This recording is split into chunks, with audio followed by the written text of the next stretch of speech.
आज हम एक बहुत ही अहम मुद्दे पर चर्चा करने जा रहे हैं। पूरे चुनाव के दौरान आपने देखा होगा कितने बड़े पैमाने पर मुसलमानों के नाम पर राजनीति हो रही थी। अलग अलग दल अपने अपने आप को पोजीशन करते हुए दिखाई दे रहे थे। जाहिर सी बात है, मुसलमानों में जिस तरीके की एक अलग सी प्रवृत्ति उत्पन्न हो रही थी, इसके बारे में मुस्लिम वोट बैंक बहुत चर्चा में था। मुसलमानों को ओबीसी कैटेगरी में रिजर्वेशन एक बड़ा चुनावी मुद्दा बना। इसके साथ साथ इस बात पर भी चर्चा हुई कि क्या ध्रुवीकरण की राजनीति ही इस देश का भविष्य है।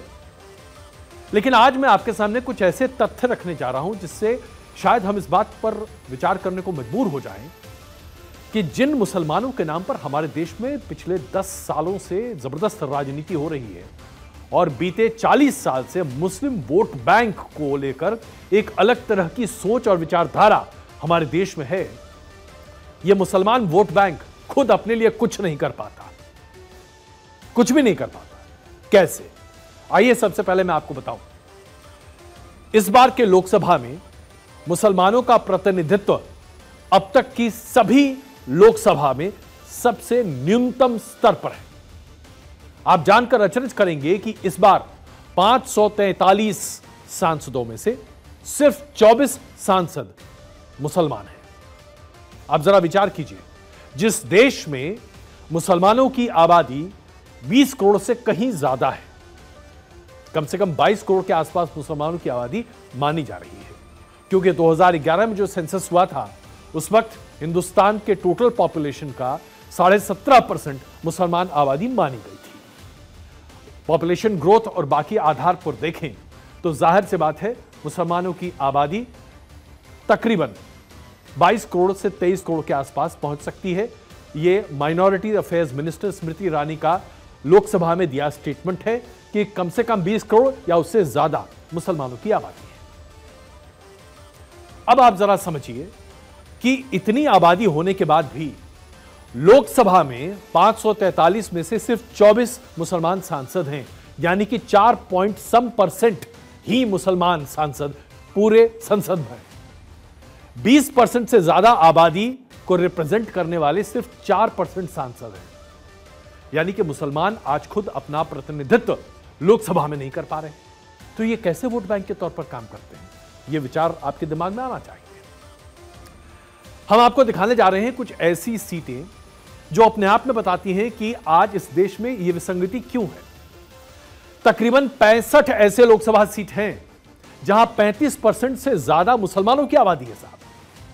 14 तो उत्तर प्रदेश में है।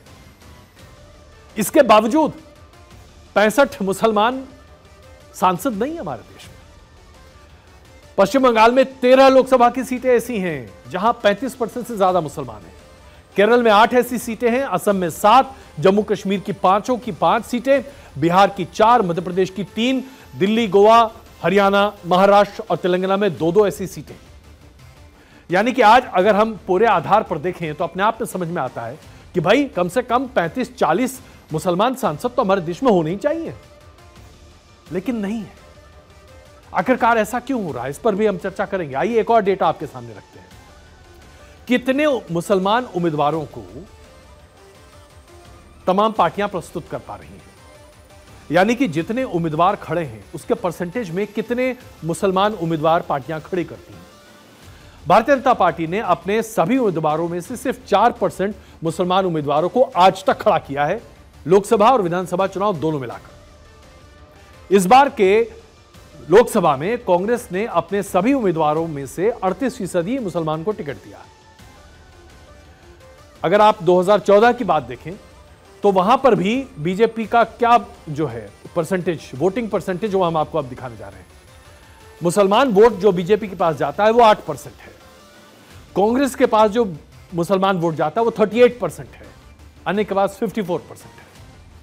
तो कुल मिलाकर देखिए तो बहुत ही अलग स्थिति है। इस लोकसभा के चुनाव में कांग्रेस पार्टी ने कितने मुसलमान उम्मीदवार उतारे हैं, अभी आपके सामने हम दिखा रहे हैं। 7, 300 प्लस उम्मीदवार थे कांग्रेस पार्टी के, सिर्फ 7 मुसलमान उम्मीदवार।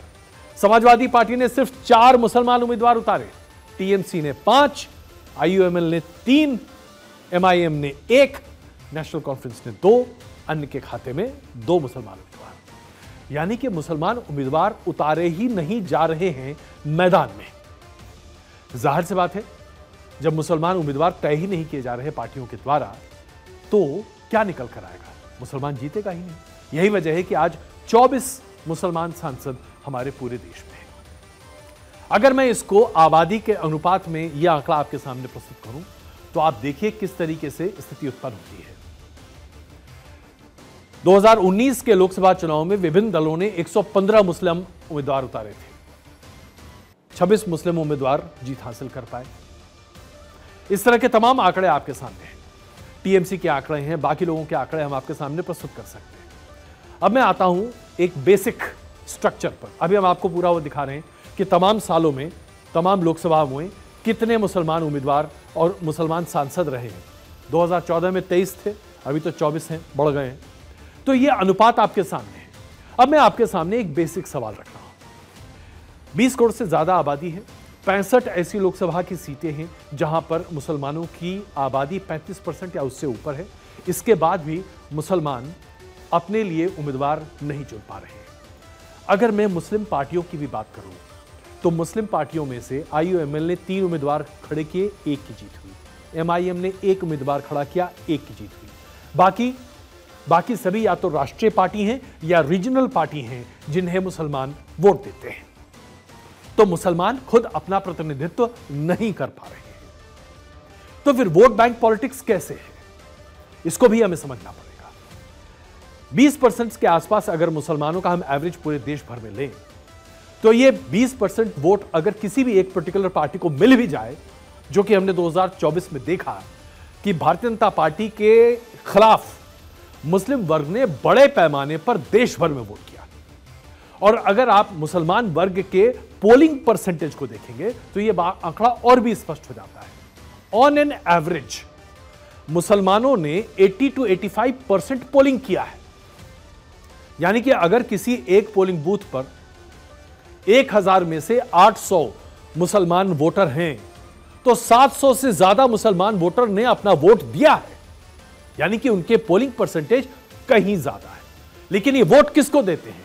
ये वोट उनको देते हैं जो बीजेपी को हरा सके। अब जाहिर सी बात है, यहीं पर खेल खड़ा हो जाता है।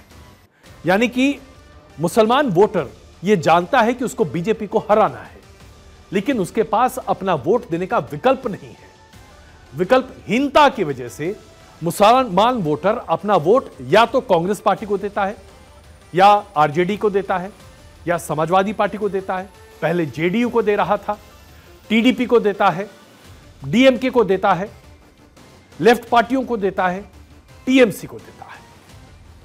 यह पार्टियां मुसलमान उम्मीदवारों को कम से कम उतार रही हैं।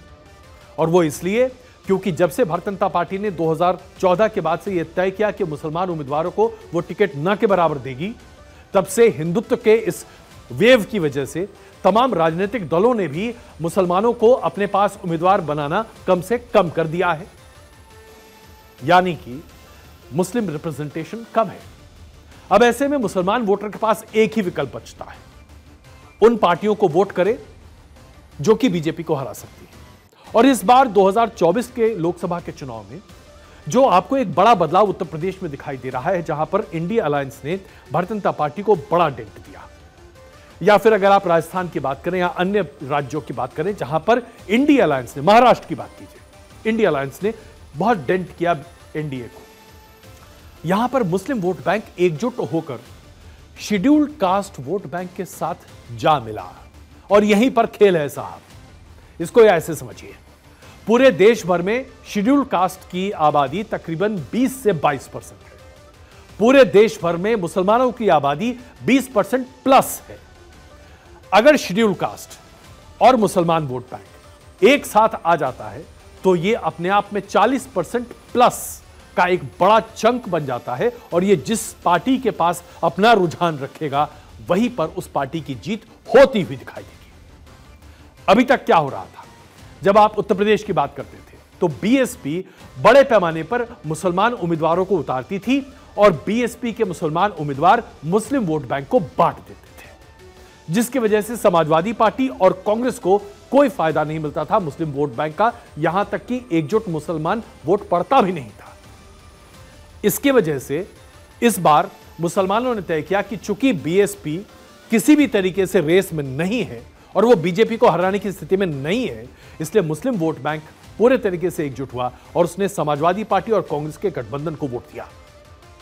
तो आज की डेट में अगर मुस्लिम वोट बैंक को एक वोट बैंक के तौर पर काम करना है तो उसे अपनी इसी स्ट्रेटेजिक वोटिंग को जारी रखना पड़ेगा।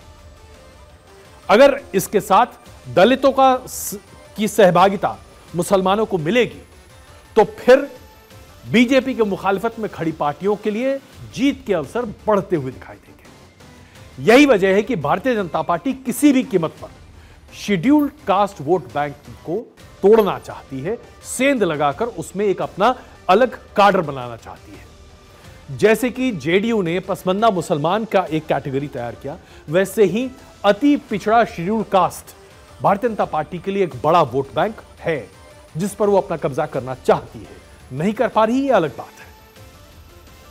तो अगर ये सेग्रीगेशन हुआ, लेकिन यहां पर कुछ एक और सवाल उठते हैं। आज मुसलमानों का प्रतिनिधित्व संसद में कम से कम है, वोट बैंक अपने हिसाब से वोट करता दिखाई दे रहा है, लेकिन जब आप सच्चर कमेटी की रिपोर्ट या इसके आधार पर तमाम मुस्लिम समाज के विकास की बात देखते हैं तो जाहिर सी बात है जो सुविधाएं केंद्र सरकार के तहत मुसलमानों तक पहुंच रही हैं, जो कि हिंदुओं को भी मिल रही हैं, सुविधाएं तो समान है, लेकिन जहां पर पिछड़ेपन की एक बहुत पुरानी मिसाल है, उस पिछड़ेपन को दूर करने के लिए उन्हें ज्यादा सुविधाओं की आवश्यकता है।